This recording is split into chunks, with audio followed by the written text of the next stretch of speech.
Hola, ¿qué tal? Bienvenidos a Libertad de Pensamiento. Soy Bruno Schaff. Este es un nuevo episodio con Andrés Romaña. Y en esta oportunidad tenemos un invitado muy especial, Óscar Díaz. Él es presidente de la Asociación de Consultores Socioambientales del Perú y analista político. Gracias por aceptar la invitación, Óscar. Encantado, Bruno y Andrés. Muy bien. Bueno, Óscar, quisiéramos comenzar como corresponde el día de hoy, hablando sobre las crisis políticas. Hemos vuelto el día de hoy, ayer, a una nueva crisis política y quisiéramos saber en qué medida afectan este tipo de crisis la actividad minera. Cuando estaba preparando esta entrevista, revisé una declaración tuya en el 2017 en un evento minero, en el MinPro 2017, y justo señalabas que esto era en el 2017 y decías que los próximos 4 años iban a ser años muy positivos para la minería, siempre y cuando no haya ninguna actividad política, ninguna inestabilidad política que complique la situación. ¿En qué medida ha afectado todo este remesón político la actividad minera? Bueno, definitivamente la inversión minera, la actividad minera que tiene que ver mucho con el clima social y la estabilidad económica y jurídica de cualquier país, incluyendo el Perú, ha ido creciendo en los últimos años, recuperándose de la caída del final del gobierno de Humala, se veía proyectarse muy bien, ¿no es cierto? Este año se hablaba de 6.000 millones de inversiones, el 21 se llegaba con 21.000 millones y hay una cartera para los próximos 10 años de más de 58.000 millones de dólares. Obviamente es una inversión muy grande. No existe una industria en el Perú que tenga esas proporciones. Cada inversión es de 10, 500, 800, 1.500, 3.500 millones. Entonces, es algo que nosotros tenemos que aquilatar. Hasta ahora, a pesar, mira tú, de todos los vaivenes políticos, la salida de Kuczynski, la asunción de mando de Vizcarra, el cierre del Congreso, todo se ha mantenido, digamos, dentro de una, como cuerdas separadas, ¿no? Han seguido las inversiones, aunque se han ralentizado. El escenario que nos presenta hoy el Perú con la pandemia sí ha detenido de manera importante la inversión, no solo en el Perú, sino en el mundo, por los temas de salud y por el cuidado del personal, que es un tema muy delicado. O sea, que estamos ante una situación muy difícil. Sin embargo, y dicho todo esto, la industria minera, el sector minero, sigue siendo el salvavidas de la economía peruana. Claro, Oscar, y como tú bien lo has dicho, el sector minero es el salvavidas de la economía peruana. Y es curioso porque a pesar de que esto sea así, por ejemplo, Pedro Cateriano, cuando fue al Congreso a presentarse, tuvo un discurso que hizo mucho énfasis en el tema de la reactivación, en el tema del sector minero, y aún así le negaron la confianza. ¿Tú crees que eso ha sido un error, haberle negado la confianza a Pedro Cateriano, quien entró con un discurso que hacía mucho énfasis en el tema de la reactivación mediante la minería? Claro, si lo medimos desde lo que le conviene al Perú, un error grave. Si lo medimos políticamente, un error inicialmente del propio Pedro, a quien conozco perfectamente desde los 80, ¿no? Si tú vas a un evento y en el evento ves a un auditorio lleno que básicamente le gusta el reggaetón, no puedes cantarle ópera. Y ese fue el error de Pedro. Pedro tenía enfrente a quién? FREPAP, Frente Agrícola. Frente Amplio, antiminero. Podemos, unos gángster. UPP, asesinos y antauristas, etnocaceristas, por no seguir con la mitad de Acción Popular, digamos. O sea, tenías un Congreso, que es el que ahora está discutiendo la vacancia, es como querer condenar a muerte a un ladrón de bicicleta, ¿no? Porque sí, ha habido errores, sí, el presidente ha metido la pata, sobre todo por el nivel de la gente con la que se ha rodeado, lamentablemente, todo este tiempo, porque no tiene partido, no tiene bancada, no tiene grupos de económicos detrás. O sea, no postuló a la presidencia, no tiene vicepresidentes, no tiene primera dama. Esto es que a la historia, cuando se analiza, es increíble que tengamos un presidente tan solitario, el llanero solitario en la presidencia. Pero volviendo al tema minero, sí fue un error, efectivamente, Andrés, del Congreso, pero era absolutamente predecible. Este Congreso no quiere escuchar lo que es la verdad, que el Perú es tan absurdo esto, pero es la realidad en el Perú. Es tan absurdo como si se tumbase al primer ministro de Argentina por decir que Argentina debe vivir del vino y de la soya y de la carne. Es de locos, ¿no es cierto? Es como si se tumbase un primer ministro en Chile por decir que van a vivir del cobre. No, pues, o sea, pero este es un país que se niega a sí mismo. Y ese es el reto de la política, que lamentablemente está en su peor nivel. Hoy la política es de nivel lumpenesco. Yo no he visto en mis 30 años de periodista político y analista nunca este nivel tan bajo. Yo prefiero un radical de izquierda que un ignorante. Y lo que tenemos hoy es ignorantes en la política. Hablo de ignorantes no como insulto, como una definición. Yo soy ignorante en astrofísica, en biología marina, por supuesto, pero acá son ignorantes en leyes, ignorantes en constitución, ignorantes en hacer política. La Y lo política peor es es que no imponer buscan. ideas, no, es discutir, es negociar, perdona. No, no, adelante, Oscar, por favor. No, eso es, o sea, termino diciendo, la política, que la gente como se está perdiendo, y me alegra que haya espacios como el de ustedes, ¿no? Yo he empezado mi carrera a los 21 años haciendo un programa político semanal que era la revista El Momento de Miraflores. No, hasta ahora no sé cómo me aceptaba Alan García, Bedoya, ir al programa, hablar con un chico de 21 años, porque tenían que ir los sábados de 8 a 10 de la mañana, pero lo hicimos y por eso estoy aquí. Pero la política no es yo mando y tú escuchas, es negociación permanente. Se habla de, ¿cómo se llama? Repartija, ¿no? Y el periodismo, lamentablemente, que también está en su más bajo nivel, que es una vergüenza en general, lo digo con absoluta franqueza, ha convertido la negociación en repartija. O sea, ahora ya no puedes negociar, porque es repartija. Dios mío, ¿cómo se puede gobernar sin negociar? Churchill negociaba, la Thatcher negociaba, Reagan negociaba, todos los partidos del mundo negocian, todos los gobiernos negocian con su parlamento, porque todos tienen aspiraciones e intereses políticos. Y Oscar, Claro, retomando lo que había comentado Andrés, estos pocos días en los que Pedro Cateriano estuvo en la PCM, si nos remontamos a ese momento, daba la impresión que se estaban destapando una serie de conflictos sociales, principalmente en el corredor minero. Recuerdo que se publicaron diferentes artículos en Gestión, en El Comercio, que señalaban que se podía venir un problema mayor debido a estos numerosos conflictos sociales que habían en esa zona. Sin embargo, cayó el gabinete Cateriano y yo no he vuelto a escuchar que estamos ante un problema enorme con los conflictos sociales. ¿Fue todo esto una casualidad o ahí había una causalidad? No, definitivamente, todo lo que eran los movimientos, digamos, antimineros estaban preparando, afilando los cuchillos, y es que se mantenía en el cargo Pedro Cateriano. Pedro Cateriano no disimuló, y hay que reconocer, por un lado, desde el punto de vista principista, mis aplausos, ¿no? Él es el primer ministro que se atrevió a poner la lámina de lo que era Tambo Grande y lo que es Tambo Grande, porque se ha hecho mucha demagogia con eso. Es una gran mentira la gente de izquierda, de los grupos antimineros, que dijeron, oye, no toques el limón, y lo que han abierto, le han cerrado la puerta a la inversión formal, la que paga impuestos, la que nos hace grandes, lo que nos ha permitido incluso resistir la coyuntura actual, y le ha abierto la puerta a la informalidad, a la violación de niñas, a la esclavitud de niños, al envenenamiento, porque no rinden cuenta a nadie. Dios mío, él se los dijo.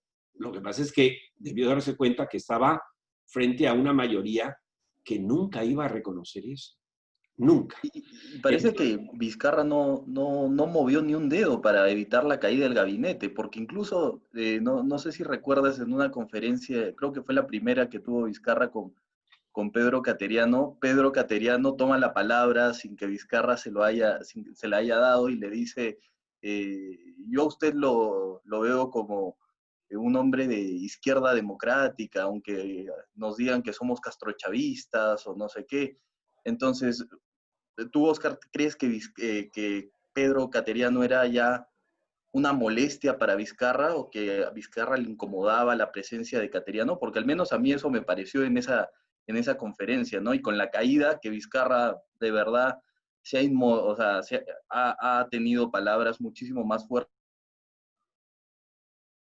para defender a... Totalmente, totalmente. Vizcarra, yo había hecho un editorial justo una semana anterior en mis redes, en Cara y Sello, diciendo, presidente, tiene que cambiar de gabinete, tiene que cambiar de primer ministro, ponga un hombre como Pedro Cateriano. Así dije, ponga un hombre como Pedro Cateriano que no le tenga que dar la razón a usted en todo, pero que asuma, ¿no es cierto?, este tránsito hacia el nuevo gobierno. Y me di con la sorpresa que la semana lo nombró, efectivamente a él. Saludé a Pedro, lo felicité y le deseé mucha suerte. Pero la verdad, yo he sentido todo el tiempo que lo hizo porque dijo, bueno, efectivamente, tengo que hacerlo, tengo que hacer un cambio. Pero yo creo, por los gestos, que cuando empieza a hablar Pedro y Pedro dice, yo soy Churchill y vengo acá a hacer lo que tengo que hacer, no creo que le haya hecho mucha gracia a Martín Vizcarra, quien yo conozco desde el 2012, porque si algo va a quedar claro en la historia es que a él prefiere gente que le diga sí, incluso él por eso ha sacrificado a su secretaria Karen Roca, la que lo ha filtrado o ha entregado los audios, y antes, que eso no se sabe, en enero le dio forata también a otro de su grupo de 4 moqueguanos, que es Iván Manchego, a quien también desterró. Porque claro, no resiste, por lo desconfiado que es, ninguna discrepancia y lamentablemente eso nos está costando a todos los peruanos. Pero sí, nunca quiso en realidad a Pedro, y Pedro a la hora que empezó y ya dijo, vamos a asumir, de hecho le quitó la cuota de manejo y de poder que él prefiere manejar, ¿no?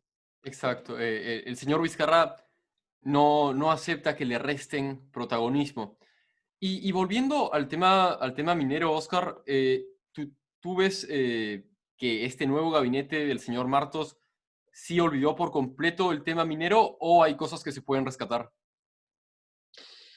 Bueno, evidentemente en el discurso del voto de confianza, como vieron, nada, Se no olvidó. existía ¿no? Éramos otro país, pues no sé de qué vivíamos, de vender polos, no sé. Pero se cuidó porque, claro, no iba a cometer el mismo error de Pedro Cateriano. Pero eso no es importante, lo importante en todo caso es, me dan el voto de confianza y ¿Qué ahora hago gobierno. después? Y a la hora de gobernar, a impulsar la minería. Se ha puesto en el cargo a una persona que yo conozco también hace muchos años, que es Miguel Inchaustegui, hijo de Juan Inchaustegui, minero, ha trabajado en Goldfields, ha trabajado en Lumina Copper, conoce el sector. Ojalá, Dios quiera, que le ponga el impulso que debe ponerle a la minería, porque acá no se trata de si nos gusta o no. Se trata de que nosotros somos un país minero. A ver, si en nuestra casa, si yo el 62% de mis ingresos familiares vienen de la minería, soy minero, pues. No soy agrícola, no soy artista, no. Si el 2/3 partes de mis ingresos vienen de la minería, eso es el Perú. El Perú, el 62% de sus ingresos vienen de la minería. Pero Entonces, podemos usualmente, negarlo, pero nos estamos negando esa realidad. Nos sentimos avergonzados. Ya quisiera Chile tener plata, cobre, oro, zinc, litio, todo lo que tenemos nosotros. Y solo tiene cobre. Y el cobre Claro. permite que ese país sea una potencia. pero usualmente hemos tenido ministros en el sector energía y minas que más bien tienen una postura favorable a la minería. En realidad, da la impresión que lo que sucede es que el ministro puede tener una actitud favorable, pero es el apoyo del gabinete el que hace que sus intenciones no lleguen a la práctica. Eh, Totalmente, a- cierto. a- el El ministro, liderazgo es fundamental. Para la minería, el Perú no va a ser una potencia minera si es que la presidencia no le da el respaldo que debe dar. y en este caso no ves ese apoyo. En este caso es algo raro. Mira, yo conozco a Martín Vizcarra. Yo integré el comité organizador de la presencia peruana en el PDAC, en el Prospector and Developers Association of Canada, que es el evento mundial más grande que se realiza todos los años en Toronto. Yo fui parte del comité organizador durante 4 años. En uno de esos años propuse que se invitara ya no solo a mineros, sino a actores sociales. Uno de ellos, Martín Vizcarra, presidente de Moquegua. Y lo invitamos. Desde ahí lo conozco, desde 2012, muy bien. Además por el éxito de su negociación, recuerdan, con el caso Quellaveco, con el tema del proyecto Quellaveco, que hoy ve la luz. Por lo tanto, estamos hablando de un hombre que conoce la minería, que trabaja para la minería a través de, como subcontrata. O sea, no es un Chávez, no es un Evo, pero lamentablemente lo que no tiene, y es duro decirlo, es manejo, experiencia, nivel. Entonces, lo que hemos visto en esos audios, por ejemplo, esa emboscada que le hicieron, nada menos que el violador y alcohólico gobernador de Arequipa, se da cuenta uno que no tiene, él es muy valiente para cerrar el Congreso, pero a la hora de gobernar no tiene ese vuelo, no tiene ese mano y además está solo. Claro. Solo. Entonces, el resultado lo vemos. Y, por ejemplo, lo que también ha demostrado Vizcarra es que se mueve mucho de acuerdo a la opinión popular. Y con el tema de la minera siempre hay un rechazo que causa mucha cobertura mediática, porque hay bloqueos de carreteras, incluso lamentablemente ha habido incluso muertos. ¿Por qué crees que Perú, a pesar de que la minería es tan importante como tú lo has mencionado, tiene tanto rechazo hacia la minería por las comunidades? ¿Tú crees que es un problema estructural de derecho de propiedad, como dice Hernando de Soto, o es un problema de falta de comunicación, o hay gente atrás de las comunidades que están buscando que no haya minería por temas políticos? Andrés, podríamos hablar horas de esto, voy a tratar de resumir. Es una suma de cosas, ¿ok? No hemos tenido un gobierno uno solo que realmente le explique, no que ordene, sino que le explique a la ciudadanía lo que les estoy diciendo. Señores, mírense en el espejo, somos mineros, 62%, y podemos tener 80% de ingresos gracias a la minería, si es que esos 58.000 millones, no hay ningún gobierno que le haya dicho eso, señores. Hoy la minería da empleo directo e indirecto a alrededor de 3 millones de peruanos, pero bien pagados. O sea, no 3 millones así, no, 3 millones bien pagados, en planilla, con salud.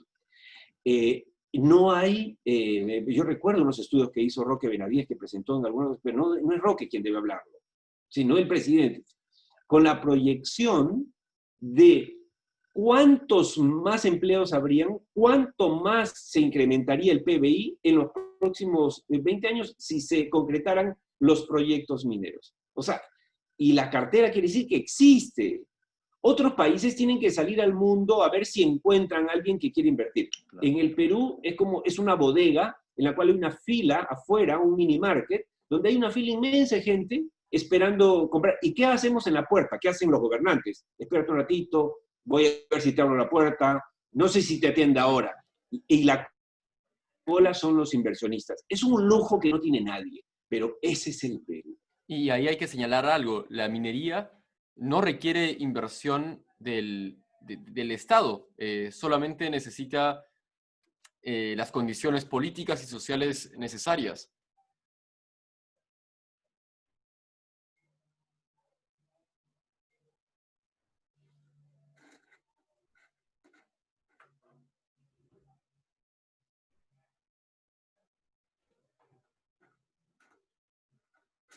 Eso siempre lo he dicho y hoy ha quedado pues más claro con la pandemia. Pero también tenemos una clase empresarial que no está haciendo su trabajo, que tiene que hacer política. La política no es una mala palabra.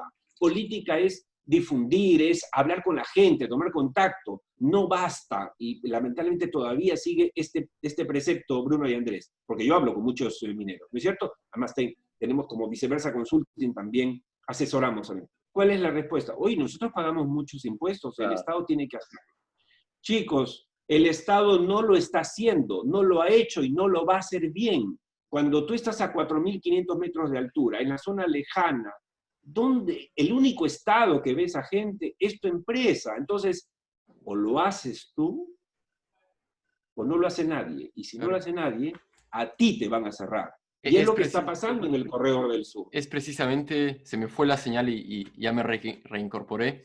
es precisamente lo que hablábamos el otro día con Anthony Laub, que también nos visitó en el podcast y nos señalaba que, claro, si en la zona del corredor minero no hay Estado, la gente lo único que hace es mirar a la minera y pedirle ayuda a la minera, que es digamos que cumple la figura de autoridad en la zona. Pero ya para ir terminando, Oscar, quisiéramos saber cómo prevenimos los conflictos sociales que se vienen en el 2021, porque parece que van a ser muchos. No solamente tenemos época electoral, sino que también el próximo año, y ya este mismo año, las ganancias por regalías, por el canon, van a ser menores y esto también va a generar malestar en las zonas mineras. ¿Cómo prevenimos estos conflictos? Bueno, sí, definitivamente a eso también nos dedicamos en viceversa. El tema es este. Tenemos que trabajar mucho más en prevención. Es decir, siempre yo doy el ejemplo con salud. ¿Qué es más barato? ¿Hacerte un riesgo quirúrgico de 500 soles antes de operarte? ¿O tomar o alimentarte bien, tomar vitaminas y hacer ejercicios? ¿O que te operen? La operación cuesta 5.000, 10.000 dólares. Igual es la proporción entre la prevención, la buena alimentación. Llevado esto al tema de la minería, ¿qué es lo que hay que hacer? Buenas políticas de responsabilidad social, mejor conexión con la gente, leer mejor, hacer análisis, mapeos de stakeholders, ver qué es lo que siente la gente, qué es lo que necesita. Yo siempre digo, como también doy otro ejemplo, es como el amor. Si tú te quieres enamorar a una chica, luego casarte, tienes que conocerla, no le puedes tocar ópera o tango si es que a ella le gusta el reggaetón. Tienes que conocer, eso tiene que haber un feedback, tienes que haber una investigación mínima, y eso no lo hacen lamentablemente las empresas mineras. Creen que con su estudio financiero y con su estudio geológico y con su permiso del Estado ya están, y no es verdad. Todo ya está demostrado, esto no tengo que convencerlos, de que la mayoría de proyectos, esos que hablamos de las carteras que están inoperativos, son básicamente, están paralizados por problemas sociales y por la burocracia. Pero la burocracia, nada, buenos estudios, buen equipo, puede salvarlo. Pero el tema social, hay que reforzar esas filas, hay que mejorar la comunicación y el tema social. Si no lo hacen, las carteras van a seguir allí como, digamos, papel mojado en tinta y nada más, y vamos a desperdiciar una oportunidad preciosa para este país que es inmensamente rico. Como ustedes deben saber, hace 2 años se ha descubierto el yacimiento más grande de litio que hay en el mundo y en roca, que nos convertiría de desarrollarse en 2 años en el tercer país productor de litio del mundo y en 5 años más en el primer productor de litio. Ojo, cuando el mundo necesita litio, los autos están pasando a batería. Es decir, todo es tecnología, ¿no es cierto? Claro. Bueno, y acá seguimos, y falta de liderazgo, seguimos sin, no sé si apoyamos o no el proyecto.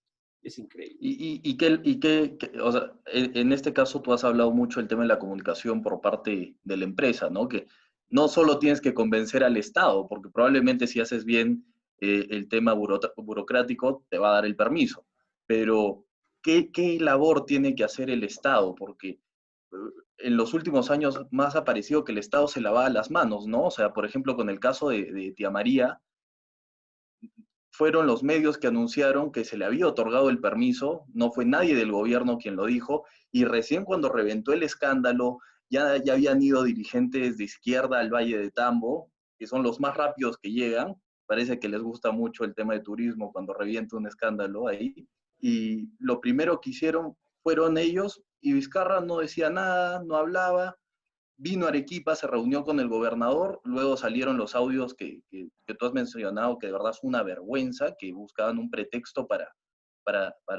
que no vaya a la mina. Entonces, ¿tú cuál crees que tiene que ser la labor del Estado? ¿Meterse a convencer a la gente o simplemente mantenerse al margen como lo está haciendo y dedicarse solo a revisar el tema del papeleo, ¿no? Sí.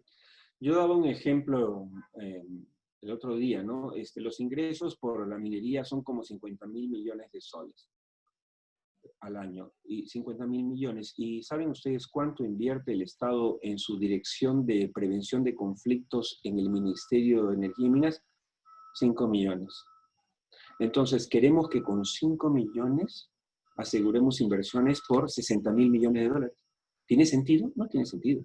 Entonces, el Estado lo que tiene que hacer también es entender que el tema social es clave. ¿Y eso qué significa? Más personal, más gente capacitada, más hombres. Por ejemplo, en el viceministerio de Gobernanza Territorial, solo hay 2 personas que hablan quechua y una aymara. ¿Cómo puedes tú recorrer el país? ¿Cómo puedes ayudar a prevenir conflictos con 2 personas que hablen quechua? Es decir, lo mínimo es preparar el equipo, lo mínimo, ¿no es cierto? Es como tener un equipo de fútbol, pero solamente tener a 5. Y los otros 6, y los suplentes, para empezar, porque después ya contratas a los Messi, pero por lo menos ten el equipo completo. Ni siquiera tenemos los 11 jugadores cuando hablamos de prevención de conflictos, ni en el Ministerio de Energía y Minas, ni en el Viceministerio de Gobernanza Territorial. Eso es la realidad. Por eso es que ustedes lo único que ven es cuando llega el Estado, es solamente para agachar la cabeza, porque la gente les está poniendo un revólver en la cabeza.